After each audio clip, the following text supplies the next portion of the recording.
அமோகமா இருக்கு, சிறப்பா இருக்கு. எடப்பாடி பழனிசாமி தொடர்ச்சியா விமர்சனம் பண்ணிட்டு இருக்காரு. நிதி மேலாண்மையை கையாள தெரியலன்னு சொல்லி அது தோல்வியினுடைய உச்சத்துக்கு போயிட்டாரு அவரு.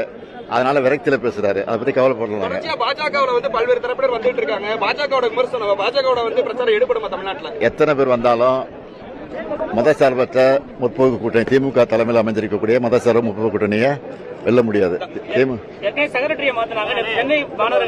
என்ன வேணா பண்ணட்டும், இதோட இன்னும் என்ன பண்ண போறாங்க பண்ணட்டும். அதை பத்தி நான் கவலைப்படல. தமிழ்நாட்டில் சட்டமன்ற தேர்தல் நடக்குது, டெல்லிக்கும் தமிழ்நாட்டுக்கும் சொல்லி சொல்றாங்க அப்படின்னு சொல்லி எடப்பாடி விமர்சனம். ஆமா, தமிழ்நாட்டில் அதிமுக வந்து டெல்லி அடமான வீட்டுல குத்தகைக்கு போயிட்டாங்கல்ல, வாடகை இது அங்க அடிமையாயிட்டாங்க. அதனால டெல்லி தான் ஆட்சி நடத்துது. ஒரு திராவிட கட்சி இது மாதிரி போனதை எப்படி பாக்குறீங்க? அதிமுக அதுக்கு வேதனைப்படுறோம், வெட்கப்படுறோம். யார் வந்தாலும் நாங்க கவலைப்படல. நாங்க இங்க வேலையை பார்த்துட்டு இருக்கோம்.